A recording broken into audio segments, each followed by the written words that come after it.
ਬਹੁਗਿਣਤੀਵਾਦ ਦੇ ਵਿੱਚ ਬੇਸ਼ੱਕ ਕਾਂਗਰਸ ਨੇ ਪੋਸਟ 47 ਆਜ਼ਾਦੀ 'ਚ ਅਸੀਂ ਅਗਲਾ ਰੋਲ ਅਦਾ ਕੀਤਾ। ਅਸੀਂ ਆਜ਼ਾਦੀ ਲੈ ਕੇ ਦਿੱਤੀ। ਉਹ ਨਹਿਰੂ ਤੋਂ ਲੈ ਕੇ ਇੰਦਰਾ ਗਾਂਧੀ ਜਾਂ ਉਹਦੇ ਡਿਸੈਂਡੈਂਟਸ ਤੱਕ ਇਹ ਸੌਦਾ ਵੇਚਦੇ ਰਹੇ। ਜਦੋਂ ਇਹਨਾਂ ਦੇ ਹੱਥ ਪਾਵਰ 2014 'ਚ ਆਉਂਦੀ ਹੈ ਅਲ ਟੂਗੈਦਰ, ਜੇ ਕੰਗਣਾ ਰਣੌਤ ਵਰਗੀ ਇਹ ਕਹਿੰਦੇ ਆ ਵੀ ਭਾਰਤ ਨੂੰ ਆਜ਼ਾਦੀ 2014 'ਚ ਮਿਲੀ, ਜਾਂ ਮੋਹਨ ਭਾਗਵਤ 2014 'ਚ ਕਹਿੰਦਾ ਹੈ ਕਿ ਬਈ ਇਹ 1000 ਸਾਲ ਦੀ ਭਾਰਤ ਦੀ ਗੁਲਾਮੀ ਤੋਂ ਬਾਅਦ ਵਾਪਸ ਹਿੰਦੂਆਂ ਦੇ ਕੋਲ ਪੋਲੀਟੀਕਲ ਪਾਵਰ ਆਈ ਹੈ। ਪ੍ਰਾਣ ਪ੍ਰਤਿਸ਼ਠਾ ਤੋਂ ਆਲਮੋਸਟ ਇਹਨਾਂ ਦਾ ਕੈਂਪੇਨ ਸ਼ੁਰੂ ਹੋ ਗਿਆ ਸੀ ਬੀਜੇਪੀ ਦਾ, ਤੇ ਹੁਣ ਜਦੋਂ ਲਾਸਟ ਫੇਜ਼ ਪ੍ਰਚਾਰ ਮੁੱਕ ਗਿਆ ਔਰ ਅਜੇ 2 ਦਿਨ ਦਾ ਟਾਈਮ ਹੈ ਜਦੋਂ ਕਿ 1 ਜੂਨ ਨੂੰ ਵੋਟਾਂ ਪੈਣੀਆਂ ਨੇ, ਤੇ ਮੋਦੀ ਜਿਹੜਾ ਡਰਾਮਾ ਕਰਦਾ ਉਹ ਕੰਨਿਆ ਕੁਮਾਰੀ ਜਿੱਥੇ ਉਹ ਰੌਕ ਹੈ ਉਹਦੀ ਵਿਵੇਕਾਨੰਦ ਦੀ ਤਮਿਲਨਾਡੂ 'ਚ ਹੈ, ਉੱਥੇ ਪਹੁੰਚ ਗਿਆ। EVM ਮਸ਼ੀਨਾਂ ਦੀ ਗੱਲ ਕਰੀਏ, ਆਲਰੇਡੀ ਇਸ ਗੱਲ ਦੇ ਚਾਰਜ ਨੇ ਵੀ ਕਿਵੇਂ ਇਲੈਕਸ਼ਨ ਕਮਿਸ਼ਨ ਲੋਕਾਂ ਦੇ ਸਵਾਲਾਂ ਤੋਂ ਭੱਜਿਆ, ਕਿਵੇਂ ਪਹਿਲਾਂ ਡਾਟਾ ਦੇਣ ਤੋਂ ਨਾ ਕੀਤੀ, ਫਿਰ ਜੇ ਦਿੱਤੀ ਹੈ ਕੁਝ ਫੇਸਿਸ ਦੇ ਤਾਂ ਐਂ ਲੱਗਦਾ ਕਿਤੇ ਲੱਖ ਵੋਟ ਵਧਾ ਦਿੱਤੀ ਹੈ, ਕਿਤੇ 2 ਲੱਖ ਵਧਾ ਦਿੱਤੀ ਹੈ। ਕਾਰਗੁਜ਼ਾਰੀ ਕੀ ਦੱਸੀ ਜਾ ਰਹੀ ਹੈ? ਇੱਕੋ ਕਹਿ ਰਹੇ ਜੇ ਦੂਜਿਆਂ ਦੇ ਹੱਥ ਪਾਵਰ ਆਈ, ਇਹ ਜਿਹੜਾ ਅਸੀਂ ਰਾਮ ਮੰਦਰ ਬਣਾਇਆ ਇਹਦੇ ਤੇ ਬੁਲਡੋਜ਼ਰ ਚਲਾ ਦੇਣਗੇ। ਦੇਖੋ ਅਸੀਂ 80 ਕਰੋੜ ਲੋਕਾਂ ਨੂੰ ਮੁਫਤ ਖਾਣਾ ਦੇ ਰਹੇ। ਐਸ ਜੈ ਸ਼ੰਕਰ ਕਹਿ ਰਿਹਾ ਦੇਖੋ ਜੀ ਗਲੋਬਲ ਲੈਵਲ ਦੇ ਉੱਤੇ ਅਸੀਂ ਵਿਸ਼ਵ ਗੁਰੂ ਬਣ ਗਏ। ਦੁਨੀਆ ਦੇ ਵਿੱਚ ਵੀ ਜਿਹੜਾ ਇੱਕ ਪਾਰਟ ਸੀ ਕਿ ਜੀ ਇਹ ਜਮਹੂਰੀਅਤ ਲਾਰਜੈਸਟ ਡੈਮੋਕ੍ਰੇਸੀ, ਉਹ ਭਰਮ ਤਾਂ ਬਹੁਤ ਤੇਜ਼ੀ ਨਾਲ ਟੁੱਟਾ। ਟਰਾਂਸਨੈਸ਼ਨਲ ਡਿਪਰੈਸ਼ਨ ਹੋਏ ਜਾਂ ਓਵਰਆਲ ਮਾਈਨੋਰਟੀਜ਼ ਦੇ ਨਾਲ ਸਲੂਕ ਹੋਏ। ਇਸ ਇਲੈਕਸ਼ਨ ਦੇ ਵਿੱਚ ਜਿਹੜਾ ਇੰਡੀਆ ਬਲੌਕ ਬਣਦਾ ਹੈ ਉਹਦੀ ਡਿਬੇਟ ਕੀ ਹੈ? ਹਰ ਗੈਦਰਿੰਗ ਦੇ ਵਿੱਚ ਉਹ ਖੜ ਗਏ ਹੋਏ, ਕਾਂਗਰਸ ਦਾ ਪ੍ਰੈਜ਼ੀਡੈਂਟ ਜਾਂ ਰਾਹੁਲ ਗਾਂਧੀ ਹੋਏ, ਉਹ ਹੱਥ ਦੇ ਵਿੱਚ ਭਾਰਤੀ ਸੰਵਿਧਾਨ ਉਹਨਾਂ ਨੇ ਫੜਿਆ ਹੋਇਆ ਕਿ ਜੀ ਜੇ BJP ਵਾਪਸ ਪਾਵਰ ਦੇ ਵਿੱਚ ਆਈ ਤੇ ਇਹ ਸੰਵਿਧਾਨ ਨੂੰ ਬਦਲ ਦੇਣਗੇ।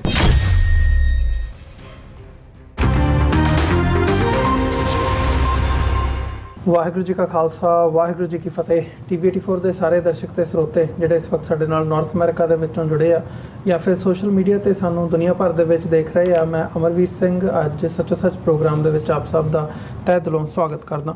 ਵੀਰਜ਼, ਅੱਜ ਅਸੀਂ ਵਿਚਾਰ ਚਰਚਾ ਕਰਨ ਜਾ ਰਹੇ ਹਾਂ। Doctor Amarjit Singh Khalistan affair centre ਦੇ ਸੰਚਾਲਕ ਇਸ ਵਕਤ ਸਾਡੇ ਨਾਲ ਜੁੜੇ ਹੋਏ ਆ। ਆਓ ਅੱਜ ਦੇ ਪ੍ਰੋਗਰਾਮ ਦੀ ਸ਼ੁਰੂਆਤ ਕਰਦੇ ਹਾਂ। ਡਾਕਟਰ ਸਾਹਿਬ ਸਵਾਗਤ ਹੈ ਜੀ। ਵਾਹਿਗੁਰੂ ਜੀ ਕਾ ਖਾਲਸਾ, ਵਾਹਿਗੁਰੂ ਜੀ ਕੀ ਫਤਿਹ ਜੀ। ਹਾਂਜੀ ਅਮਰਵੀਰ ਸਿੰਘ ਜੀ, ਤੁਹਾਨੂੰ ਵੀ ਤੇ TV84 ਦੇ ਸਮੂਹ ਦਰਸ਼ਕਾਂ ਨੂੰ ਵੀ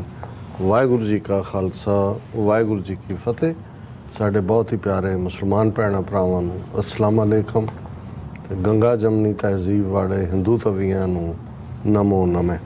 ਜੀ। ਡਾਕਟਰ ਸਾਹਿਬ, ਅੱਜ ਅਸੀਂ 30 ਮਈ 2024 16 ਜੇਠ ਨਾਨਕਸ਼ਾਹੀ ਸੰਮਤ 556 ਦੇ ਦਿਨ ਵਿਚਾਰ ਚਰਚਾ ਕਰਨ ਜਾ ਰਹੇ ਹਾਂ। ਤੇ ਅੱਜ ਜਦੋਂ ਅਸੀਂ ਪੰਜਾਬ ਜਾਂ ਭਾਰਤ ਦੀ ਉਸ ਹਰਾਈਜ਼ਨ ਦੇ ਉੱਤੇ ਦੇਖਦੇ ਹਾਂ ਤੇ ਜਿਹੜਾ ਚੋਣਾਂ ਨੇ ਉਹਦਾ ਅਖੀਰਲਾ ਪੜਾਅ ਜਿਹੜਾ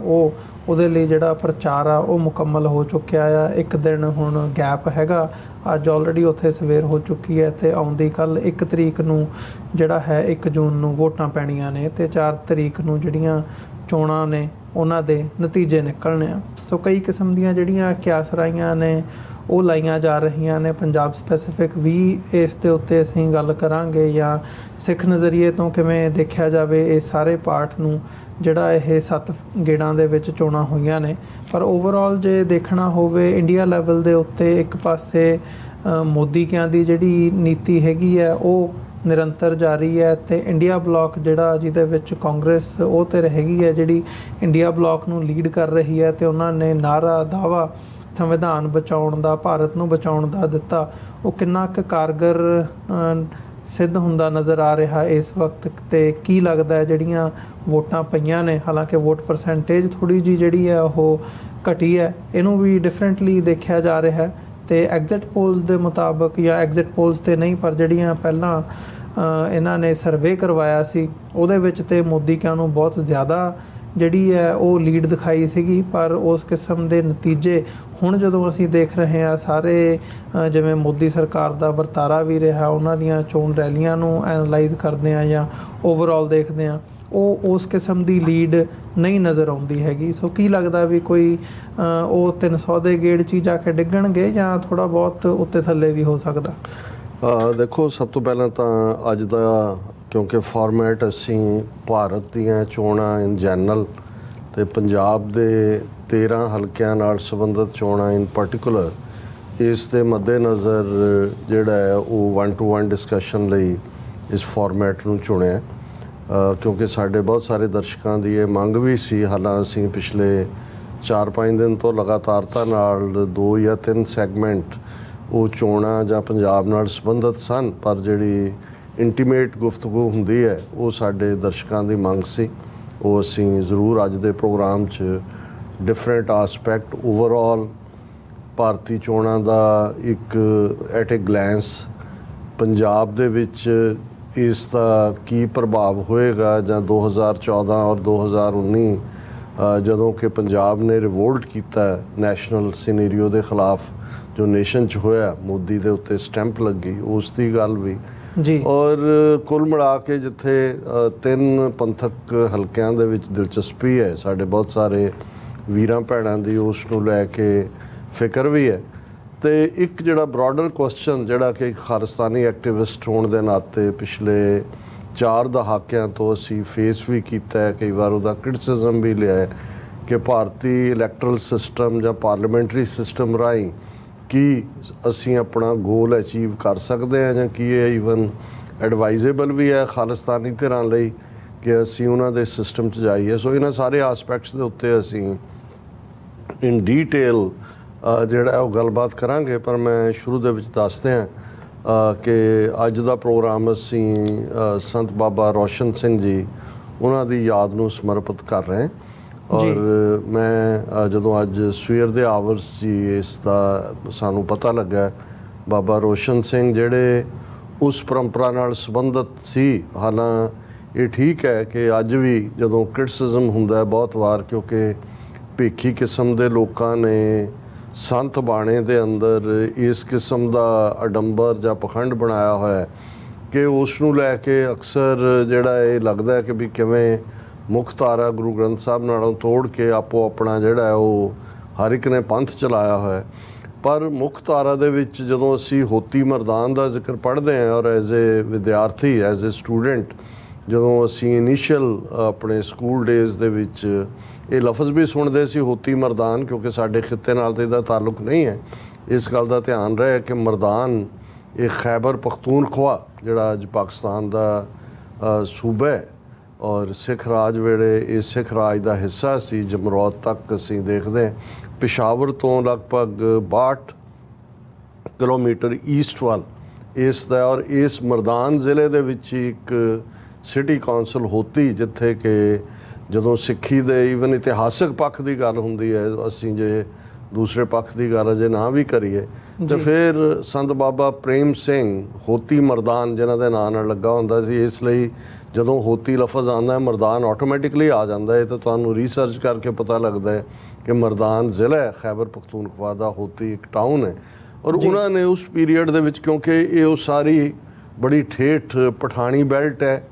ਪਸ਼ਤੋ ਜ਼ਬਾਨ ਬੋਲੀ ਜਾਂਦੀ ਹੈ। ਔਰ ਜਦੋਂ ਅਸੀਂ ਹਰੀ ਸਿੰਘ ਨਲੂਆ ਔਰ ਅਕਾਲੀ ਫੂਲਾ ਸਿੰਘ, ਸਾਡੇ ਦੋਵੇਂ ਵੱਡੇ ਜਰਨੈਲ, ਔਰ ਅਕਾਲੀ ਫੂਲਾ ਸਿੰਘ ਦਾ ਜਥੇਦਾਰ ਅਕਾਲ ਤਖਤ,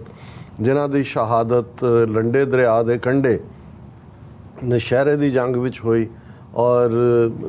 ਹਰੀ ਸਿੰਘ ਨਲੂਏ ਦੀ ਸ਼ਹਾਦਤ ਜਮਰੌਦ ਦੀ ਜੰਗ ਦੇ ਵਿੱਚ ਜਦੋਂ ਕਿ ਵੱਡਾ ਪਠਾਣੀ ਲਸ਼ਕਰ ਹਮਲਾਵਰ ਹੁੰਦਾ ਹੋਈ। ਸੋ ਉਹਨਾਂ ਦੀਆਂ ਜੇ ਬਾਇਓਗ੍ਰਾਫੀਜ਼ ਜਿਹਦੇ 'ਚ ਕਿ ਓਰੀਜਨਲ ਪਸ਼ਤੋ ਟੱਚ ਵੀ, ਕਿ ਲੋਕ ਜ਼ੁਬਾਨ ਦੇ ਵਿੱਚ ਕਿਵੇਂ ਚੁੱਪ ਸ਼ਾਹ ਹਰੀਆ ਰਾਗਲਾ, ਚੁੱਪ ਕਰ ਹਰੀ ਸਿੰਘ ਨਲੂਆ ਆਇਆ, ਜਾਂ ਹੋਰ ਬਹੁਤ ਸਾਰੇ ਜਿਵੇਂ ਅਕਾਲੀ ਫੂਲਾ ਸਿੰਘ ਦੀ ਬਹਾਦਰੀ ਨਾਲ ਸੰਬੰਧਿਤ ਜਿਹੜੇ ਉਹਨਾਂ ਦੇ ਪਸ਼ਤੋ ਦੇ ਵਿੱਚ ਗੀਤ ਨੇ। ਸੋ ਉਹ ਬਾਬਾ ਪ੍ਰੇਮ ਸਿੰਘ ਹੋਤੀ ਮਰਦਾਨ ਉਹਨਾਂ ਦੀਆਂ ਲਿਖਤਾਂ ਰਾਹੀਂ, ਜਿਨ੍ਹਾਂ ਨੇ ਮਹਾਰਾਜਾ ਰਣਜੀਤ ਸਿੰਘ, ਅਕਾਲੀ ਫੂਲਾ ਸਿੰਘ, ਹਰੀ ਸਿੰਘ ਨਲੂਆ ਔਰ ਹੋਰ ਵੀ ਬਹੁਤ ਸਾਰੇ ਜਿਹੜੇ ਨੇ ਉਹਨਾਂ ਦੇ ਇਤਿਹਾਸਕ ਜਿਹੜੇ ਨੇ ਉਹ ਗ੍ਰੰਥ ਨੇ ਜਿਹੜੇ ਉਹਨਾਂ ਨੇ ਰਚੇ। ਬਹੁਤ ਸਾਨੂੰ ਇਹ ਵੀ ਪਤਾ ਲੱਗਿਆ ਕਿ ਭਾਈ ਇਸ ਇਲਾਕੇ ਦੇ ਵਿੱਚ ਹੀ, ਜਿਹਨੂੰ ਅਸੀਂ ਫਕੀਰ ਟ੍ਰੈਡੀਸ਼ਨ ਜਾਂ ਸੰਤ ਪਰੰਪਰਾ ਦੇ ਨਾਂ ਨਾਲ ਦੇਖਦੇ ਹਾਂ, ਕਿ ਵੀ ਕਿਵੇਂ ਬਾਬਾ ਕਰਮ ਸਿੰਘ ਹੋਤੀ ਮਰਦਾਨ ਔਰ ਫਿਰ ਉਹਨਾਂ ਦੀ ਜਿਹੜੀ ਲਿਨੇਜ ਦੇ ਨਾਲ ਚੱਲਦੇ, ਕਿਉਂਕਿ ਜਦੋਂ ਅਸੀਂ ਲਿਨੇਜ ਕਹਿੰਦੇ ਆ ਇੱਕ ਤਾਂ ਉਹ ਡੇਰੇਦਾਰੀ ਹੁੰਦੀ ਹੈ, ਇੱਕ ਹੁੰਦਾ ਜਿਹੜੇ ਉਹਨਾਂ ਤੋਂ ਫੈਜ਼ਯਾਬ ਹੋਏ ਜਾਂ ਉਹਨਾਂ ਦੀ ਸੰਗਤ ਦੇ ਨਾਲ ਆ ਕੇ ਜੁੜਦੇ ਰਹੇ ਔਰ ਫਿਰ ਥਾਂ ਥਾਂ ਉਹਨਾਂ ਨੇ ਸਿੱਖੀ ਦਾ ਪ੍ਰਚਾਰ ਕੀਤਾ। ਉਹਨੇ 'ਚ ਈਵਨ ਦਮਦਮੀ ਟਕਸਾਲ ਦੀ ਪਰੰਪਰਾ ਬਾਬਾ ਗੁਰਬਚਨ ਸਿੰਘ ਤੋਂ ਪਹਿਲਾਂ ਵੀ ਜਿਹੜੇ ਨੇ ਉਸ ਹੋਤੀ ਮਰਦਾਨ ਵਾਲਿਆਂ, ਕਿਉਂਕਿ ਜਿਵੇਂ ਅੱਜ ਬਹੁਤ ਸਾਰੇ ਦਾਅਵੇ ਕੀਤੇ ਜਾਂਦੇ ਨੇ ਜੀ ਅਸੀਂ ਸਿੱਧੇ ਉਸ ਥਾਂ ਤੋਂ ਆਏ ਜਾਂ ਉਸ ਥਾਂ ਤੋਂ ਆਏ, ਇਵੇਂ ਨਹੀਂ ਸੀ ਇਹ। ਕਿਉਂਕਿ ਜਿਹੜਾ ਇੱਕ ਜਿਹੜੀ ਪ੍ਰਚਾਰ ਪਰੰਪਰਾ ਸੀ, ਇੱਕ ਪਾਸੇ ਤਾਂ ਡੇਰਾ ਸੀ, ਕੋਈ ਨਿਰਮਲਿਆਂ ਦੇ ਡੇਰੇ ਨੇ ਜਾਂ ਉਦਾਸੀਆਂ ਦੇ ਡੇਰੇ ਨੇ, ਜਾਂ ਜਿਵੇਂ ਸੇਵਾ ਪੰਥੀਆਂ ਦਾ ਜਦੋਂ ਅਸੀਂ ਜ਼ਿਕਰ ਕਰਦੇ ਹਾਂ ਉਹਨਾਂ ਦਾ ਵੀ ਵੱਡਾ ਜਿਹੜਾ ਇਲਾਕਾ ਸੀ ਨੂਰਪੁਰ ਥਲ, ਜਿਹੜਾ ਬਿਲਕੁਲ ਡੈਜ਼ਰਟ ਝੰਗ ਮਗਿਆਣੇ ਦੇ ਖਿੱਤੇ ਦੇ ਵਿੱਚ ਹੁਣ ਜਿਹੜੇ ਨੇ ਇੱਧਰ ਗੁਨਿਆਣਾ ਮੰਡੀ ਬਠਿੰਡਾ 'ਚ ਉਹ ਸੈਟਲ ਹੋਏ ਆ ਕੇ। ਸੋ ਇਹ ਆਪੋ ਆਪਣੇ ਢੰਗ ਦੇ ਨਾਲ ਕੋਈ ਗੁਰਮਤ ਵਿਦਿਆ, ਕੋਈ ਪ੍ਰਚਾਰਕ, ਕੋਈ ਗੁਰਮਤ ਸੰਥਿਆ, ਕੋਈ ਗੁਰਬਾਣੀ ਕੀਰਤਨ। ਸੋ ਬਹੁਤ ਵਾਰ ਮੈਂ ਜਦੋਂ ਦੇਖਦਾ ਕਿ ਇਸ 'ਚ ਗਏ ਬਿਨਾਂ ਵੀ ਕਿੰਨਾ ਕੁ ਕਰਾਮਾਤੀ ਪੱਖ ਉਭਾਰਿਆ ਜਾਂਦਾ ਹੈ ਅਤੇ ਕਿੰਨਾ ਕੁ ਜੈਨੂਇਨ ਹੁੰਦਾ ਹੈ, ਕਿੰਨਾ ਕੁ ਉਹਦੇ ਨਾਲ ਜੋੜਿਆ ਜਾਂਦਾ ਹੈ, ਪਰ ਮੈਂ ਦੇਖਦਾ ਵੀ ਜਦੋਂ ਤੁਸੀਂ ਉਹਨਾਂ ਇਲਾਕਿਆਂ 'ਚ ਜਿਹੜੇ ਦੂਸਰੇ ਕਲਚਰਸ ਦੀ ਧੁਨੀ ਸੀ ਉੱਥੇ ਬੈਠ ਕੇ ਜਦੋਂ ਤੁਸੀਂ ਸਿੱਖੀ ਪਰੰਪਰਾਵਾਂ, ਪੰਜ ਕਕਾਰੀ ਰੂਪ ਔਰ ਗੁਰੂ ਨਾਨਕ ਸਾਹਿਬ ਦੇ ਸਿਧਾਂਤਾਂ ਦੀ ਗੱਲ ਨੂੰ ਅੱਗੇ ਤੋਰਿਆ, ਜਿਸ ਨੇ ਉਹਨਾਂ ਦੂਸਰੇ ਮਜ਼ਹਬਾਂ ਦੇ ਲੋਕਾਂ ਨੂੰ ਵੀ ਪ੍ਰਭਾਵਿਤ ਕੀਤਾ, ਤੇ ਇਹ ਬਹੁਤ ਵੱਡੀ ਗੱਲ ਸੀ। ਔਰ ਉਸੇ ਪਰੰਪਰਾ 'ਚੋਂ 47 ਤੋਂ ਬਾਅਦ ਕਿਉਂਕਿ ਸਾਰਾ ਕੁਛ ਹੀ ਜਿਹੜਾ ਉਹ ਉਥਲ ਪੁਥਲ ਹੋਈ, ਸੋ ਬਹੁਤ ਸਾਰੇ ਉਹਨਾਂ ਪਰੰਪਰਾਵਾਂ ਵਾਲੇ ਜਿਵੇਂ ਅਸੀਂ ਜੇ ਸੰਤ ਬਾਬਾ ਕਰਮ ਸਿੰਘ ਹੋਤੀ ਮਰਦਾਨ ਦਾ ਜ਼ਿਕਰ ਕਰਦੇ ਹਾਂ, ਉਹਨਾਂ ਦੇ ਨਾਲ ਫਿਰ ਜੁੜੇ ਹੋਏ ਬਾਬਾ ਆਇਆ ਸਿੰਘ, ਜਾਂ ਜਦੋਂ ਅਸੀਂ ਸੰਤ ਬਾਬਾ ਪ੍ਰੇਮ ਸਿੰਘ ਜਿਨ੍ਹਾਂ ਦੇ ਨਾਲ ਮੁਰਾਲੇ ਵਾਲੇ ਲਫ਼ਜ਼ ਜੁੜਿਆ, ਔਰ ਬਹੁਤ ਵੱਡਾ ਉਹਨਾਂ ਦਾ ਯੋਗਦਾਨ ਇਕੱਲਾ ਇੱਕ ਫੀਲਡ ਦੇ ਵਿੱਚ ਹੀ ਨਹੀਂ ਕਿ ਵੀ ਧਾਰਮਿਕ ਈਵਨ ਸਿਆਸੀ ਪੱਖ ਤੋਂ ਵੀ ਜਿਹੜਾ ਉਹਨਾਂ ਦੇ ਪੰਥਕ ਪਲੇਟਫਾਰਮ, ਔਰ ਉਹਨਾਂ ਇਲਾਕਿਆਂ 'ਚ ਉਹਨਾਂ ਲੋਕਾਂ 'ਚ ਜਿਹੜੇ ਬਹੁਤ ਸਾਰੇ ਸਿੱਖੀ ਦੇ ਨੇੜੇ ਤੇੜੇ ਵੀ ਨਹੀਂ ਸੀ, ਨਸ਼ਿਆਂ ਦਾ ਵੀ ਸ਼ਿਕਾਰ ਸੀ, ਅਨਪੜ੍ਹਤਾ ਵੀ ਸੀ, ਆਰਥਿਕ ਮੰਦਹਾਲੀ ਵੀ ਸੀ, ਉਹਦੇ 'ਚ ਇਹਨਾਂ ਨੇ ਆਪੋ ਆਪਣੇ ਤਰੀਕੇ ਨਾਲ ਜਿਹੜੀ ਆ ਉਹ ਸਿੱਖੀ ਦੀ ਜੜ੍ਹ ਲਾਈ। ਔਰ ਇੱਧਰ ਆ ਕੇ ਜਦੋਂ ਮੈਂ ਦੇਖਦਾ, ਔਰ ਖ਼ਾਸ ਤੌਰ 'ਤੇ ਹਾਲਾਂ ਮੈਨੂੰ ਬਾਬਾ ਰੋਸ਼ਨ ਸਿੰਘ ਜਿਨ੍ਹਾਂ ਦਾ ਜਿਹੜੇ ਇੱਥੇ ਜਿਹੜਾ ਗੁਰਦੁਆਰਾ ਬਾਬਾ ਮਾਝਾ ਸਿੰਘ ਆ ਉੱਥੇ ਉਹਨਾਂ ਦਾ ਆਉਣ ਜਾਣ ਸੀ, ਮੈਨੂੰ ਤਾਂ ਉਹਨਾਂ ਦੇ ਦੀਦਾਰ ਦਾ ਮੌਕਾ ਨਹੀਂ ਬਣਿਆ, ਪਰ ਬੀਬੀ ਨੀਲਮ ਕੌਰ ਜਿਹੜੇ ਉਸ ਇਲਾਕੇ 'ਚ ਹੀ ਰਹਿੰਦੇ ਨੇ ਉਹਨਾਂ ਦੇ ਉੱਤੇ ਉਹਨਾਂ ਦਾ ਪ੍ਰਭਾਵ ਵੀ ਸੀ, ਔਰ TV 84 ਨੂੰ ਵੀ ਬਾਬਾ ਰੋਸ਼ਨ ਸਿੰਘ ਦੇਖਦੇ ਸੀ, ਐਡਮਾਇਰ ਵੀ ਕਰਦੇ ਸੀ, ਔਰ ਉਹਨਾਂ ਨੇ ਹਮੇਸ਼ਾ ਜਿਹੜੇ ਪੰਥਕ ਪਲੇਟਫਾਰਮ ਨੇ ਔਰ ਉਹਨਾਂ ਤੋਂ ਜਿਹੜੀ ਹੈ ਪੰਥ ਦੀ ਗੱਲ ਨੂੰ ਵੀ ਅੱਗੇ ਤੋਰਿਆ। ਪਰ ਇਸ ਦੇ ਨਾਲ ਨਾਲ ਮੈਂ ਸਮਝਦਾ ਵੀ ਇੱਕ ਫੀਲਡ ਜਦੋਂ ਕਿ ਇਹ ਮੈਂ ਇਸ ਲਈ ਐਮਫੇਸਾਈਜ਼ ਕਰਨਾ ਚਾਹੁੰਦਾ ਕਿ ਬਜਾਏ ਇਸ ਦੇ ਕੋਈ ਸਮਝੇ ਕਿ ਬਈ ਸ਼ਾਇਦ ਕਿਸੇ ਇੱਕ ਦੇ ਨਾਲ ਸਾਡੀ ਆਸਥਾ ਜੁੜੀ ਹੁੰਦੀ ਹੈ, ਅਸੀਂ ਸਮਝਦੇ ਹਾਂ ਵੀ ਜੇ ਸ਼੍ਰੋਮਣੀ ਗੁਰਦੁਆਰਾ ਪ੍ਰਬੰਧਕ ਕਮੇਟੀ ਨੇ ਜਿਹੜੀ 1920 'ਚ ਹੋਂਦ 'ਚ ਆਈ, ਨਿਰੋਲ ਗੁਰਮਤ ਦੀ ਵਿਚਾਰਧਾਰਾ ਨੂੰ ਪਰਨਾਇਆ, ਧਾਰਮਿਕ, ਸਮਾਜਿਕ, ਬਾਕੀ ਸਾਰੇ ਪੱਖਾਂ ਨੂੰ, ਸਿਆਸੀ ਇਹਨੂੰ ਅੱਗੇ ਤੋਰਿਆ ਹੁੰਦਾ, ਤੇ ਫਿਰ ਜਿਸ ਕਿਸਮ ਦਾ ਜਾਲੀ ਬਾਬਾ ਕਲਚਰ ਦਾ ਇੱਕ ਮਸ਼ਰੂਮ ਪੰਜਾਬ ਦੇ ਵਿੱਚ ਖੜਾ ਹੋਇਆ, ਔਰ ਅੱਜ ਅਸੀਂ ਉਸ ਦਾ ਇੰਪੈਕਟ ਬਾਹਰ ਵੀ ਦੇਖ ਰਹੇ ਹਾਂ, ਜਿਸ ਨਾਲ ਅਸੀਂ ਹਮੇਸ਼ਾ ਲੀਕ ਖਿੱਚ ਕੇ ਰੱਖਦੇ ਹਾਂ, ਇਵੇਂ ਨਾ ਹੁੰਦਾ। ਲੇਕਿਨ ਜਿਹੜੇ ਪੰਥਕ ਮੁੱਖ ਧਾਰਾ 'ਚ ਰਹਿੰਦੇ ਆ, ਜਿਨ੍ਹਾਂ ਨੇ ਇਕੱਲਾ ਧਾਰਮਿਕ ਹੀ ਨਹੀਂ, ਐਜੂਕੇਸ਼ਨ ਦੇ ਮਾਮਲੇ 'ਚ ਹੌਸਪੀਟਲਸ, ਡਿਸਪੈਂਸਰੀਆਂ, ਮਾਡਲ ਸਕੂਲ, ਔਰ ਇਸ ਮਾਮਲੇ ਦੇ ਵਿੱਚ ਵੀ ਬਾਬਾ ਰੋਸ਼ਨ ਸਿੰਘ ਜਿਨ੍ਹਾਂ ਦਾ ਮਕਸੂਦਪੁਰਾ, ਇਹ ਸ਼ਾਇਦ ਨਡਾਲੇ ਦੇ ਨੇੜੇ ਮੁਕਾਮ ਹੈ ਜਿੱਥੇ ਉਹਨਾਂ ਦਾ ਮੁੱਖ ਉਹਨਾਂ ਨੇ ਆਪਣਾ ਸਥਾਨ ਬਣਾਇਆ ਹੋਇਆ ਸੀ, ਪਰ ਉਹ ਟਰੈਵਲ ਕਰਦੇ ਆ ਸਿੱਖੀ ਦਾ ਪ੍ਰਚਾਰ ਕਰਦੇ ਰਹੇ, ਔਰ ਆਲਮੋਸਟ ਸ਼ਾਇਦ 85 ਸਾਲ ਦੀ ਉਮਰ 'ਚ ਉਹਨਾਂ ਨੇ ਅੱਜ ਜਿਹੜਾ ਹੈ ਉਹ ਗੁਰਪੁਰੀ ਪਿਆਨਾ ਕੀਤਾ। ਸੋ ਅਸੀਂ ਜਿਹੜਾ ਇਹ ਪ੍ਰੋਗਰਾਮ ਵੀ ਉਹਨਾਂ ਦੀ ਯਾਦ ਨੂੰ ਸਮਰਪਿਤ ਕਰਦੇ ਹਾਂ, ਔਰ ਅਸੀਂ ਸਮਝਦੇ ਕਿ ਇਹ ਹਾਲਾਂ ਬਹੁਤ ਸਾਰੇ ਜਦੋਂ ਅਸੀਂ TV 84 ਦੇ ਖੈਰ ਖੁਆਹ ਹੋਣ ਦੀ ਗੱਲ ਕਰਦੇ ਹਾਂ, ਸੋ ਉਹਨਾਂ ਨੇ ਹਮੇਸ਼ਾ ਹੀ ਕਿਸੇ ਨਾ ਕਿਸੇ ਰਾਹੀਂ ਜਿਹੜਾ ਉਹਨੂੰ ਕਮੈਂਡ ਵੀ ਕੀਤਾ। ਸਾਡੇ ਵੀਰ ਬਲਜਿੰਦਰ ਸਿੰਘ ਵੀ ਉਹਨਾਂ ਨੂੰ ਮਿਲਦੇ ਰਹੇ ਤਾਂ ਉਹਨਾਂ ਨੇ ਕਹਿਣਾ ਕਿ ਵੀ ਬਾਬਾ ਜੀ ਪੰਥਕ ਮਾਮਲਿਆਂ ਦੇ ਵਿੱਚ ਵੀ ਬਹੁਤ ਚੜ੍ਹਦੀ ਕਲਾ ਵਾਲਾ ਓਪੀਨੀਅਨ ਰੱਖਦੇ ਨੇ। ਹਾਲਾਂ ਉਹਨਾਂ ਦਾ ਆਪਣਾ ਦਾਇਰਾ ਕਾਰ ਜਿਹੜਾ ਹੈ ਜਿਸ ਦੇ ਵਿੱਚ ਸਿੱਖੀ ਪ੍ਰਚਾਰ, ਕੀਰਤਨ, ਕਥਾ, ਜੋ ਵੀ ਉਹਨਾਂ ਦਾ ਸਟਾਈਲ। ਔਰ ਅਸੀਂ ਇਹ ਗੁਰੂ ਚਰਨਾਂ 'ਚ ਅਰਦਾਸ ਵੀ ਕਰਦੇ ਹਾਂ, ਕਿਉਂਕਿ ਨੋ ਮੈਟਰ ਕੌਣ ਕਿੰਨਾ ਪੁੱਗਿਆ ਹੋਏ, ਕਿੰਨਾ ਰੱਬ ਨਾਲ ਜੁੜਿਆ ਹੋਏ, ਕਿ ਭਾਈ ਸੰਬਤ ਸਾਹਾ ਲਿਖਿਆ ਮਿਲ ਕਰ ਪਾਵੋ ਤੇਲ, ਦੇਹੋ ਸਜਨ ਅਸੀਸੜੀਆਂ ਜੋ ਹੋਵੇ ਸਾਹਿਬ ਸੋ ਮੇਲ। ਮਹਾਰਾਜ ਉਹਨਾਂ ਨੂੰ ਆਪਣੇ ਚਰਨਾਂ 'ਚ ਨਿਵਾਸ ਬਖਸ਼ਣ। ਔਰ ਅਸੀਂ ਇਹ ਤਵੱਕੋ ਵੀ ਕਰਦੇ ਹਾਂ ਕਿ ਵੀ ਇਹ ਸਾਡੀ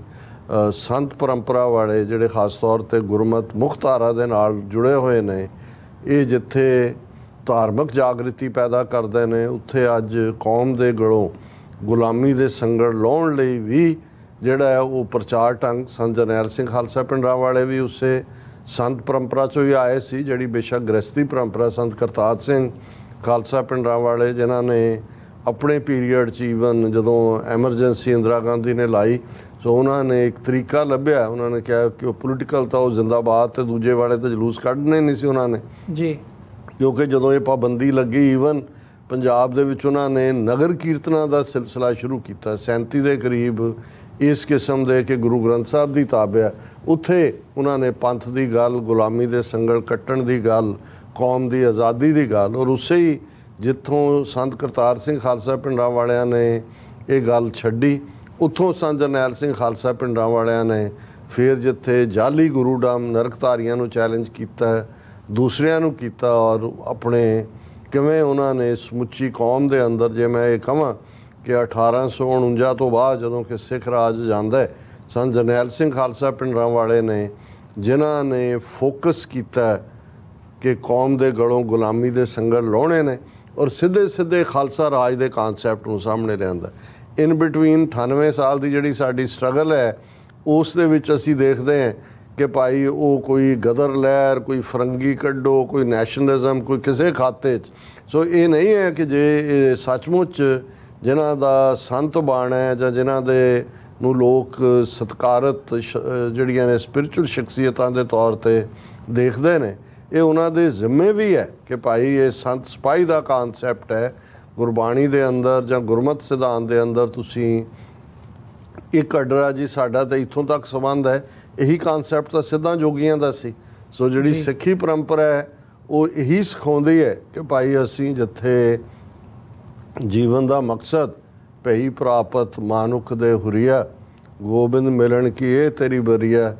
ਅਵਰ ਕਾਜ ਤੇਰਾ ਕਿਤੈ ਨਾ ਕਾਮ, ਮਿਲ ਸਾਧ ਸੰਗਤ ਭਜ ਕੇਵਲ ਨਾਮ ਹੈ। ਉੱਥੇ ਨਾਲ ਦੀ ਨਾਲ ਸਾਡੇ ਜ਼ਿੰਮੇ ਹੈ ਇਹ ਕਿ ਭਾਈ ਖਾਲਸਾ ਸੋਏ ਜੋ ਨਿਰਧਨ ਕੋ ਪਾਲੇ, ਖਾਲਸਾ ਸੋਏ ਜੋ ਦੁਸ਼ਟ ਕੋ ਗਾਲੇ। ਔਰ ਇਹ ਸਾਡੇ ਜ਼ਿੰਮੇ ਹੈ ਕਿ ਅਸੀਂ ਉਹ ਸਿਸਟਮ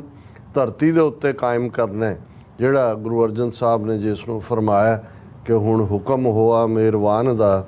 ਪੈ ਕੋਏ ਨਾ ਕਿਸੇ ਰਿਝਾਣ ਦਾ, ਸਭ ਸੁਖਾਲੀ ਉਠਿਆ ਹੁਣ ਹੋਆ ਹਲੀਮੀ ਰਾਜ ਜੀਓ। ਉਹ ਰਾਜ ਜਿੱਥੇ ਕੋਈ ਕਿਸੇ ਨੂੰ ਤੰਗ ਨਾ ਕਰੇ, ਕੋਈ ਕਿਸੇ ਦੇ ਹੱਕ ਨਾ ਖੋਏ, ਕੋਈ ਕਿਸੇ ਨੂੰ ਰਿੰਝਾਏ ਨਾ, ਸਾਰੇ ਸੁਖੀ ਵਸਣ, ਇਹੀ ਖਾਲਿਸਤਾਨ ਦਾ ਕਾਨਸੈਪਟ ਹੈ। ਸੋ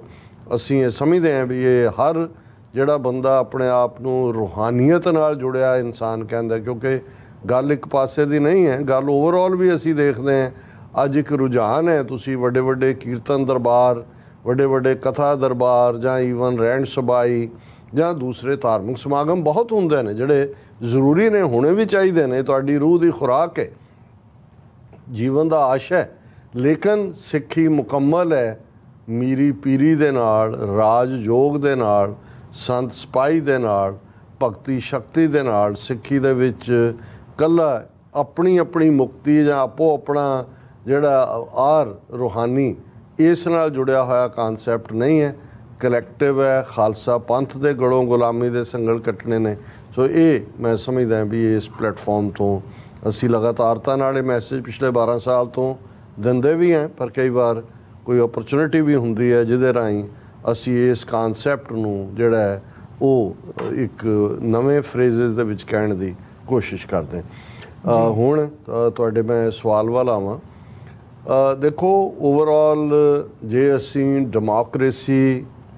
ਜਮਹੂਰੀਅਤ ਇਹ ਲਫ਼ਜ਼ ਜਦੋਂ ਸੁਣਦੇ ਹਾਂ ਤਾਂ ਬੜੇ ਚੰਗੇ ਲੱਗਦੇ ਨੇ, ਕੰਨਾਂ ਨੂੰ ਵੀ ਚੰਗੇ ਲੱਗਦੇ ਨੇ, ਔਰ ਲਿੰਕਨ ਦੇ ਅਲਫਾਜ਼ ਇੱਕਦਮ ਜ਼ਿਹਨ ਦੇ ਵਿੱਚ ਆਉਂਦੇ ਨੇ ਕਿ ਜਿਹੜਾ of the people, by the people, for the people, republic ਨੂੰ ਇਹੀ ਕਿਹਾ ਜਾਂਦਾ ਹੈ। ਰੀਪਬਲਿਕ ਵੀ ਇਹੀ ਹੈ, ਲੋਕਾਂ ਰਾਹੀਂ। ਔਰ ਜਦੋਂ ਅਸੀਂ ਕਹਿੰਦੇ of the people, by the people, for the people, ਕਿ ਇਹ ਸਿਸਟਮ ਜਿਹਦੇ 'ਚ ਕਿ ਜਿਹੜਾ ਲੋਕ ਬਣਾਉਂਦੇ ਨੇ, ਲੋਕਾਂ ਵਾਸਤੇ ਹੈ, ਲੋਕਾਂ ਰਾਹੀਂ ਹੈ। ਇਹ ਇੱਕ ਇਨ ਜਨਰਲ ਅਸੀਂ ਸਮਝਦੇ ਹਾਂ ਡੈਮੋਕ੍ਰੇਸੀ ਨੂੰ। ਫਿਰ ਜਦੋਂ ਤੋਂ ਇਹ ਵੋਟ ਸਿਸਟਮ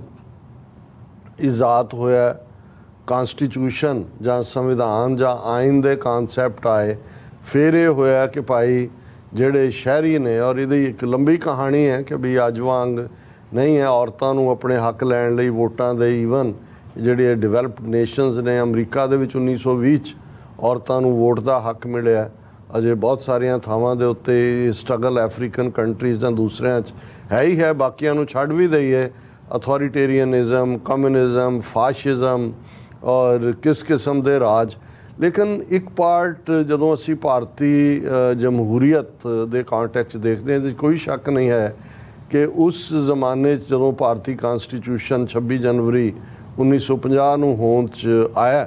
ਸਿੱਖ ਫੈਕਟਰ ਜੇ ਪਾਸੇ ਰੱਖ ਦਈਏ, ਅਸੀਂ ਇਹ ਗੱਲ ਪਹਿਲੇ ਦਿਨ ਤੋਂ ਕਲੀਅਰ ਕਰਦੇ ਆਏ ਹਾਂ ਕਿ ਭਾਈ ਸਾਡਾ ਇਸ ਸੰਵਿਧਾਨ ਨਾਲ ਲਾਗਾ ਦੇਗਾ ਨਹੀਂ ਹੈ, ਕਿਉਂਕਿ 2 ਸਿੱਖ ਨੁਮਾਇੰਦੇ ਜਿਹੜੇ ਸੰਵਿਧਾਨ ਸਭਾ 'ਚ ਸਨ,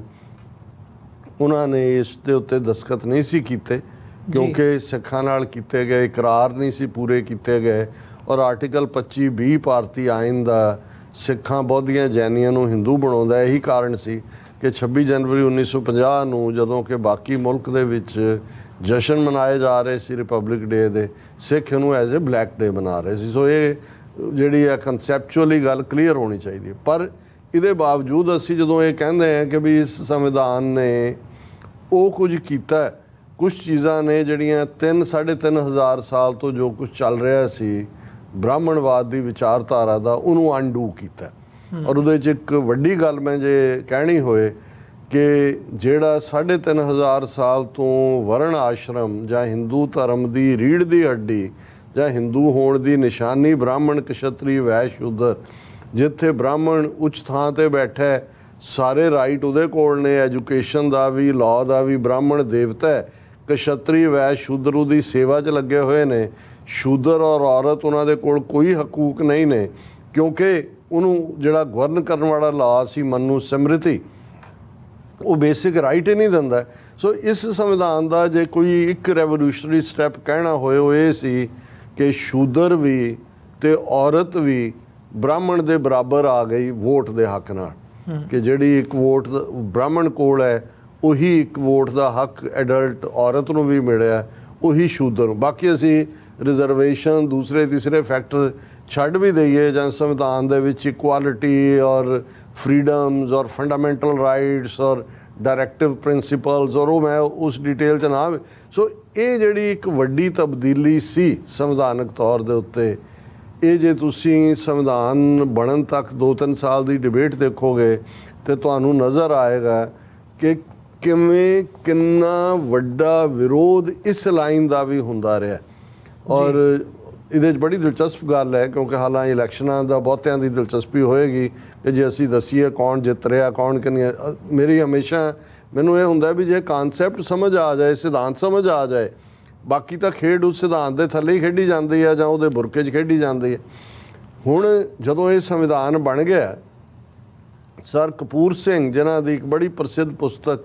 ਪ੍ਰਾਸ਼ਰ ਪ੍ਰਸ਼ਨ ਹੈ, ਪ੍ਰਾਸ਼ਰ ਇੱਕ ਬ੍ਰਾਹਮਣ ਜਿਹੜਾ ਉਹਨਾਂ ਦੇ ਨਾਲ ਸੈਰ 'ਤੇ ਨਿਕਲਦਾ ਸੀ ਸ਼ਿਮਲੇ, ਜਦੋਂ ਕਿ ਉਹਨਾਂ ਨੂੰ ਨੌਕਰੀਓਂ ਡਿਸਮਿਸ ਕਰ ਦਿੱਤਾ ਗਿਆ ਸੀ। ਸ਼ਿਮਲਾ ਹਾਈ ਕੋਰਟ ਸੀ ਉਦੋਂ, ਪੰਜਾਬ ਹਾਈ ਕੋਰਟ, ਉੱਥੇ ਉਹ। ਔਰ ਉਹਦੇ 'ਚ ਪ੍ਰਾਸ਼ਰ ਪ੍ਰਸ਼ਨਾਂ ਦੇ ਵਿੱਚ ਸਰ ਕਪੂਰ ਸਿੰਘ ਹੋਰਾਂ ਨੇ ਇੱਕ ਗੱਲ ਲਿਖੀ ਇਸ ਸੰਵਿਧਾਨ ਬਾਰੇ।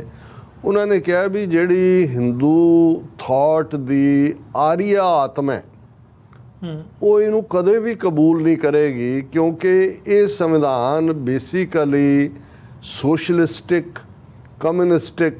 ਸਮਾਜਿਕ, ਜਿਹਦਾ ਇੰਪੈਕਟ ਨਹਿਰੂ ਤੇ ਅੰਬੇਦਕਰ ਤੇ ਜਾਂ ਦੂਸਰਿਆਂ ਤੇ ਹੈ, ਇਹ ਉਸ ਇਨਫਲੂਐਂਸ ਦੇ ਥੱਲੇ ਸੰਵਿਧਾਨ ਆਇਆ ਹੈ। ਔਰ ਜਿਹੜੀ ਆਰੀਅਨ ਆਤਮਾ ਹੈ, ਜਿਸ ਦੇ ਅੰਦਰ ਮਨੂ ਸਮਾਇਆ ਹੋਇਆ, ਉਹ ਇਹਨੂੰ ਕਬੂਲ ਨਹੀਂ ਕਰੇਗੀ। ਹੁਣ ਜਦੋਂ ਅੱਜ ਅਸੀਂ ਇਹ ਗੱਲ 1950 ਦੀ ਹੈ, ਔਰ ਆਲਮੋਸਟ 70 ਸਾਲ ਬਾਅਦ ਅਸੀਂ ਜਦੋਂ ਦੇਖ ਰਹੇ ਹਾਂ ਕਿ ਇਸ ਇਲੈਕਸ਼ਨ ਦੇ ਵਿੱਚ ਜਿਹੜਾ ਇੰਡੀਆ ਬਲਾਕ ਬਣਦਾ ਹੈ ਉਹਦੀ ਡਿਬੇਟ ਕੀ ਹੈ। ਹਰ ਗੈਦਰਿੰਗ ਦੇ ਵਿੱਚ ਉਹ ਖੜ ਗਏ ਹੋਏ ਕਾਂਗਰਸ ਦਾ ਪ੍ਰੈਜ਼ੀਡੈਂਟ ਜਾਂ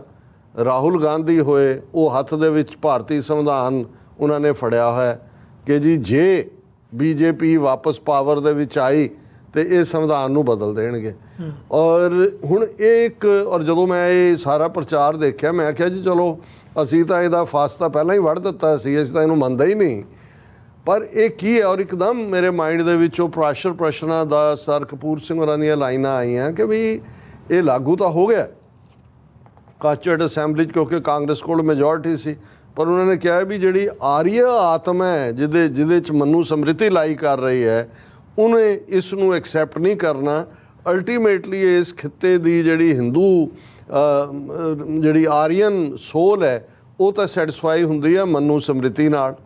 ਔਰ ਉਹਦੇ ਲਾਅ ਦੇ ਨਾਲ। ਸੋ ਇਹ ਇੱਕ ਬੜੀ ਇੰਪੋਰਟੈਂਟ ਗੱਲ ਹੈ ਕਿ ਵੀ ਬੇਸ਼ੱਕ ਸੰਵਿਧਾਨ ਦੇ ਥੱਲੇ ਪਹਿਲੀਆਂ ਇਲੈਕਸ਼ਨਾਂ 1952 'ਚ ਹੋਈਆਂ, 1950 'ਚ ਸੰਵਿਧਾਨ ਲਾਗੂ ਹੋਇਆ, Nehru 3 term continuously prime minister ਰਿਹਾ, 52 ਦੇ ਵਿੱਚੋਂ ਪ੍ਰਾਈਮ ਮਿਨਿਸਟਰ 57 ਦੇ ਵਿੱਚ ਔਰ 62 ਦੇ ਵਿੱਚ, ਔਰ 27 ਮਈ ਜਿਹੜੀ 2 ਦਿਨ ਪਹਿਲਾਂ 3 ਦਿਨ ਬੀਤੀ ਆ ਉਹਦੀ ਮੌਤ ਹੋਈ 1964 ਦੇ ਵਿੱਚ। ਫਿਰ ਅਸੀਂ ਦੇਖਦੇ ਹਾਂ ਸ਼ਾਸਤਰੀ ਇੰਦਰਾ ਗਾਂਧੀ ਦੇ ਪੀਰੀਅਡ ਤੋਂ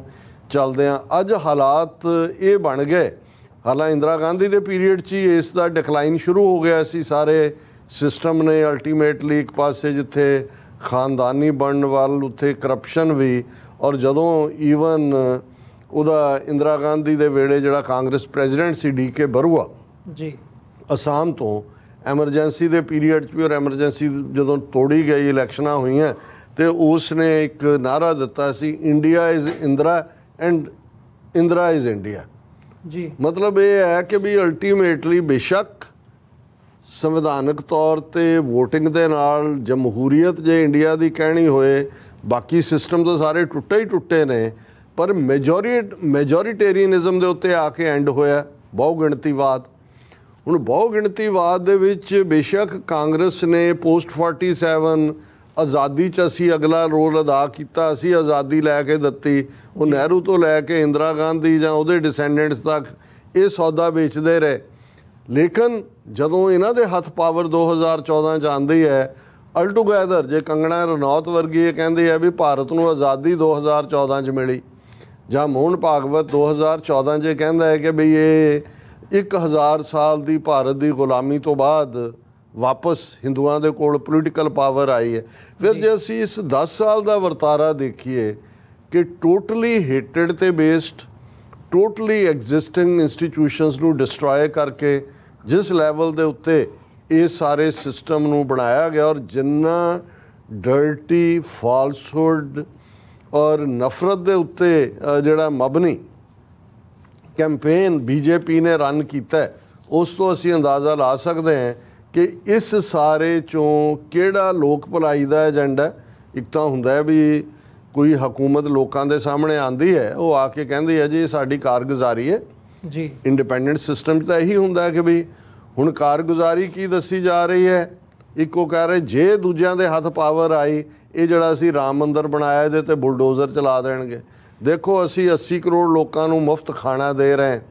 ਅਸੀਂ ਜਿਹੜਾ ਉਹ ਹਿੰਦੂਤਵਾ ਨੂੰ ਵਰਲਡ ਸਟੇਜ ਦੇ ਉੱਤੇ ਲੈ, ਉਹਦਾ ਐਸ ਜੈ ਸ਼ੰਕਰ ਕਹਿ ਰਿਹਾ ਦੇਖੋ ਜੀ ਗਲੋਬਲ ਲੈਵਲ ਦੇ ਉੱਤੇ ਅਸੀਂ ਵਿਸ਼ਵ ਗੁਰੂ ਬਣ ਗਏ। ਹੁਣ ਇਹ ਸਾਰੇ ਮੈਜੋਰੀਟੇਰੀਅਨਿਜ਼ਮ ਦੇ, ਔਰ ਇੱਕ ਧਿਰ ਨੇ ਮੰਨ ਲਿਆ ਕਿ 20% ਜਿਹੜੀ ਮਾਈਨੋਰਿਟੀ ਹੈ ਜਿਹਦੇ 'ਚ ਮੁਸਲਮਾਨ, ਈਸਾਈ, ਦਲਿਤ ਉਹ ਇਰਰੈਲੇਵੈਂਟ ਨੇ,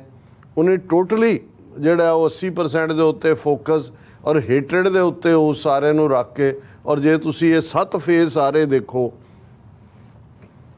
ਕੈਂਪੇਨ ਕਿਸ ਲਾਈਨ ਤੇ ਜਾਂਦਾ ਹੈ ਜੀ, ਕਿਵੇਂ ਹੌਲੀ ਨਫ਼ਰਤ, ਔਰ ਇਹਨੂੰ ਸਾਰੇ ਹੀ ਉਹ ਜਿਹੜੀ ਆਰੀਆ ਸੋਲ ਹੈ ਉਸ ਦੀ ਬਣਾਈ ਹੋਈ ਉਹਨਾਂ ਨੇ, ਉਹਦੇ ਥੱਲੇ ਮੋਦੀ ਜਿਹੜਾ ਹੈ ਉਹ ਪੂਜਾ ਤੋਂ ਪ੍ਰਾਣ ਪ੍ਰਤਿਸ਼ਠਾ ਤੋਂ ਆਲਮੋਸਟ ਇਹਨਾਂ ਦਾ ਕੈਂਪੇਨ ਸ਼ੁਰੂ ਹੋ ਗਿਆ ਸੀ ਬੀਜੇਪੀ ਦਾ। ਤੇ ਹੁਣ ਜਦੋਂ ਲਾਸਟ ਫੇਜ਼ ਪ੍ਰਚਾਰ ਮੁੱਕ ਗਿਆ ਔਰ ਅਜੇ 2 ਦਿਨ ਦਾ ਟਾਈਮ ਹੈ ਜਦੋਂ ਕਿ 1 ਜੂਨ ਨੂੰ ਵੋਟਾਂ ਪੈਣੀਆਂ ਨੇ 7 ਸੂਬਿਆਂ ਦੇ ਵਿੱਚ, ਕਿਉਂਕਿ ਉਹਦੇ ਵਿੱਚ ਪੰਜਾਬ ਔਰ ਹਿਮਾਚਲ ਔਰ ਚੰਡੀਗੜ੍ਹ ਔਰ ਉੱਤਰਾਖੰਡ ਔਰ ਦੂਜਾ, ਤੇ ਮੋਦੀ ਜਿਹੜਾ ਡਰਾਮਾ ਕਰਦਾ ਉਹ ਕੰਨਿਆ ਕੁਮਾਰੀ ਜਿੱਥੇ ਉਹ ਰੌਕ ਹੈ ਉਹਦੀ ਵਿਵੇਕਾਨੰਦ ਦੀ ਤਮਿਲਨਾਡੂ 'ਚ ਹੈ, ਉੱਥੇ ਪਹੁੰਚ ਗਿਆ ਔਰ ਕੈਮਰੇ ਉੱਥੇ ਲੱਗੇ ਹੋਏ ਨੇ ਜੀ। ਉਹ ਹੁਣ ਪਹਿਲਾਂ ਮੰਦਿਰ 'ਚ ਉਹਨੇ ਪੂਜਾ ਕਰ ਲਈ, ਹੁਣ ਉਹ ਰੌਕ 'ਚ ਚੜ੍ਹ ਗਿਆ, ਹੁਣ ਉੱਥੇ ਵੜ ਗਿਆ, ਹੁਣ ਉੱਥੋਂ ਨਿਕਲੇਗਾ 48 ਘੰਟੇ ਬਾਅਦ ਔਰ ਇਹ ਵੋ। ਸੋ ਉਸ ਸਾਰੇ ਨੂੰ ਜਿਸ ਰੰਗ ਦੇ ਵਿੱਚ ਰੰਗਣ ਦੀ ਕੋਸ਼ਿਸ਼ ਹੈ, ਉਸ ਤੋਂ ਅਸੀਂ ਦੇਖ ਸਕਦੇ ਹਾਂ ਕਿ ਇੱਕ ਖੌਫ ਹੈ ਘੱਟ ਗਿਣਤੀਆਂ ਦੇ ਵਿੱਚ। ਦੁਨੀਆ ਦੇ ਵਿੱਚ ਵੀ ਜਿਹੜਾ ਇੱਕ ਪਾਰਟ ਸੀ ਕਿ ਜੀ ਇਹ ਜਮਹੂਰੀਅਤ ਲਾਰਜੈਸਟ ਡੈਮੋਕ੍ਰੇਸੀ, ਉਹ ਭਰਮ ਤਾਂ ਬਹੁਤ ਤੇਜ਼ੀ ਨਾਲ ਟੁੱਟਾ। ਟਰਾਂਸਨੈਸ਼ਨਲ ਡਿਪਰੈਸ਼ਨ ਹੋਏ ਜਾਂ ਓਵਰਆਲ ਮਾਈਨੋਰਟੀਜ਼ ਦੇ ਨਾਲ ਸਲੂਕ ਹੋਏ, ਪਰ ਜਿਸ ਤਰ੍ਹਾਂ ਦਾ ਹੇਟ ਕੈਂਪੇਨ ਰਨ ਕੀਤਾ ਗਿਆ ਔਰ ਈਵਨ ਮਨਮੋਹਨ ਸਿੰਘ, ਹਾਲਾਂ ਉਹ ਵੀ 10 ਸਾਲ ਹੀ ਪ੍ਰਧਾਨ ਮੰਤਰੀ ਰਹੇ, ਅੱਜ ਜਿਹੜੀ ਚਿੱਠੀ ਮਨਮੋਹਨ ਸਿੰਘ ਦੀ ਪੰਜਾਬੀ 'ਚ ਵੀ ਪੰਜਾਬ ਦੇ ਵਿੱਚ ਸਰਕੂਲੇਟ ਕੀਤੀ ਗਈ, ਕਿੰਨੇ ਸਫ਼ਿਆਂ ਦੀ ਹੈ, ਉਹਦੇ 'ਚ ਉਹਨੇ ਮੋਦੀ ਨੂੰ ਸ਼ੇਮ ਦਿੱਤੀ ਆ। ਉਹਨੇ ਕਿਹਾ ਵੀ ਅੱਜ ਤੱਕ ਦੀ ਹਿਸਟਰੀ 'ਚ ਕੋਈ ਪ੍ਰਾਈਮ ਮਿਨਿਸਟਰ ਇੰਨੇ ਲੋ ਲੈਵਲ ਦੇ ਉੱਤੇ ਸਟੂਪ ਨਹੀਂ ਕੀਤਾ ਜਿੱਥੇ ਕਿ ਇੰਨਾ ਨਫ਼ਰਤ ਨਾਲ ਭਰਿਆ ਹੋਇਆ ਕੰਮ ਹੋਏ। ਸੋ ਅਸੀਂ ਸਮਝਦੇ ਹਾਂ ਵੀ ਕੁੱਲ ਮਿਲਾ ਕੇ ਇਹ ਮੈਜੋਰੀਟੇਰੀਅਨਿਜ਼ਮ ਦਾ ਡੈਮੋਕ੍ਰੇਸੀ ਦੇ ਨਾਂ ਥੱਲੇ, ਜਿਹਨੂੰ ਅਸੀਂ ਸ਼ੈਮ ਕਹਿ ਸਕਦੇ ਹਾਂ, ਝੂਠਾ ਜਿਹੜਾ ਉਹ ਇੱਕ ਨਖਲਸਤਾਨ ਹੈ ਜਿਹੜਾ ਬਣਾਇਆ ਹੋਇਆ, ਉਹਨੂੰ ਤੁਸੀਂ ਜਮਹੂਰੀਅਤ ਕਹਿ ਲਓ। ਔਰ ਇਹ ਇਲੈਕਟ੍ਰੋਕ੍ਰੇਸੀ ਨੂੰ ਕਹਿਣਾ ਕਿ ਸਿਰਫ ਵੋਟਾਂ ਤੱਕ ਇਹ ਮਹਿਦੂਦ ਹੈ। ਹੁਣ ਵੋਟਾਂ ਦਾ ਕੀ ਫੇਟ ਹੋਣਾ ਹੈ? EVM ਮਸ਼ੀਨਾਂ ਦੀ ਗੱਲ ਕਰੀਏ, ਆਲਰੇਡੀ ਇਸ ਗੱਲ ਦੇ ਚਾਰਜ ਨੇ ਵੀ ਕਿਵੇਂ ਇਲੈਕਸ਼ਨ ਕਮਿਸ਼ਨ ਲੋਕਾਂ ਦੇ ਸਵਾਲਾਂ ਤੋਂ ਭੱਜਿਆ, ਕਿਵੇਂ ਪਹਿਲਾਂ ਡਾਟਾ ਦੇਣ ਤੋਂ ਨਾ ਕੀਤੀ, ਫਿਰ ਜੇ ਦਿੱਤੀ ਹੈ ਕੁਝ ਫੇਸਿਸ ਦੇ ਤਾਂ ਐਂ ਲੱਗਦਾ ਕਿਤੇ ਲੱਖ ਵੋਟ ਵਧਾ ਦਿੱਤੀ ਹੈ, ਕਿਤੇ 2 ਲੱਖ ਵਧਾ ਦਿੱਤੀ ਹੈ। ਔਰ ਇਹ ਗੱਲ ਮੈਂ ਨਹੀਂ ਕਹਿ ਰਿਹਾ, ਈਵਨ ਜਿਹੜੇ ਸਾਬਕਾ ਇਲੈਕਸ਼ਨ ਕਮਿਸ਼ਨਰ ਜਾਂ ਦੂਜੇ ਨੇ ਜਿਹੜੇ ਇੰਨੇ ਕੁ ਖੌਫਜ਼ਦਾ ਨੇ ਕਿ ਮੀਡੀਆ 'ਚ ਆਪਣਾ ਨਾਮ ਵੀ ਨਹੀਂ ਲੈਣਾ ਚਾਹੁੰਦੇ, ਉਹਨਾਂ ਤੋਂ ਵੀ ਸਾਨੂੰ ਇਹ ਨਜ਼ਰ ਆ ਰਿਹਾ ਕਿ ਵੀ ਇਹ ਈਵਨ ਇਸ ਸਭ ਦੇ ਬਾਵਜੂਦ ਕਿ ਐਨਾਲਿਸਟ ਕੀ ਕਹਿੰਦੇ ਨੇ, ਕਿਉਂਕਿ ਸਰਵੇ ਦੇ ਉੱਤੇ ਤਾਂ ਪਾਬੰਦੀ ਹੈ, 1 ਜੂਨ ਨੂੰ ਚੋਣ ਸਰਵੇ ਵਾਲਿਆਂ ਦੀ ਵੀ ਆ ਜਾਏਗਾ ਸਾਹਮਣੇ, ਉਹ ਤਾਂ ਆਲਰੇਡੀ ਪੇਡ ਪ੍ਰੋਗਰਾਮ ਨੇ। ਪਰ ਕੁੱਲ ਮਿਲਾ ਕੇ ਵੀ ਜਿਹੜੇ ਬੈਠੇ ਹੋਏ ਨੇ TV ਸਕਰੀਨਾਂ ਦੇ ਉੱਤੇ ਜਾਂ ਯੂਟਿਊਬਰ ਨੇ, ਜੇ ਤੁਸੀਂ ਦੇਖੋ ਤੇ ਉਹ ਵੀ ਆਪੋ ਆਪਣੀ ਲਾਇਲਟੀ ਅਨੁਸਾਰ ਹੀ ਗੱਲ ਕਰ ਰਹੇ ਨੇ। ਲੈ ਦੇ ਕੇ ਮੁੱਦਿਆਂ ਦੀ ਰਾਜਨੀਤੀ ਨਹੀਂ ਹੈ, ਅਦਰ ਦੈਨ ਕਿ ਇੰਡੀਆ ਬਲੌਕ ਨੇ ਇਹ ਕਹਿ ਕੇ ਕਿ ਜੇ ਆ ਗਏ ਤਾਂ ਇਹ ਕਨਸਟੀਟਿਊਸ਼ਨ ਜਾਂਦਾ ਲੱਗੇਗਾ ਔਰ ਮਨੂ ਸਮ੍ਰਿਤੀ ਆ ਜਾਏਗੀ। ਇਸ ਨੂੰ ਅਸੀਂ ਜਿਹੜਾ ਇੱਥੋਂ ਇਨੀਸ਼ੀਏਟ ਕਰਦੇ ਹਾਂ, ਫਿਰ ਜਿਉਂ-ਜਿਉਂ ਗੱਲ ਅੱਗੇ ਤੁਰੇਗੀ ਉਹਦੇ ਅਸੀਂ ਬਾਕੀ ਆਸਪੈਕਟਸ ਦੇ ਉੱਤੇ ਵੀ ਗੱਲ ਕਰਾਂਗੇ। ਜੀ ਡਾਕਟਰ ਸਾਹਿਬ, ਬਿਲਕੁਲ। ਇੱਕ ਛੋਟੇ ਜਿਹੇ ਕਮਰਸ਼ੀਅਲ ਬ੍ਰੇਕ ਦੇ ਲਈ ਇੱਥੇ ਰੁਕਦੇ ਹਾਂ। ਵਿਊਅਰਸ, ਬ੍ਰੇਕ ਤੋਂ ਬਾਅਦ ਦੁਬਾਰਾ ਗੱਲਬਾਤ ਨੂੰ ਇੱਥੋਂ ਕੰਟੀਨਿਊ ਕਰਾਂਗੇ।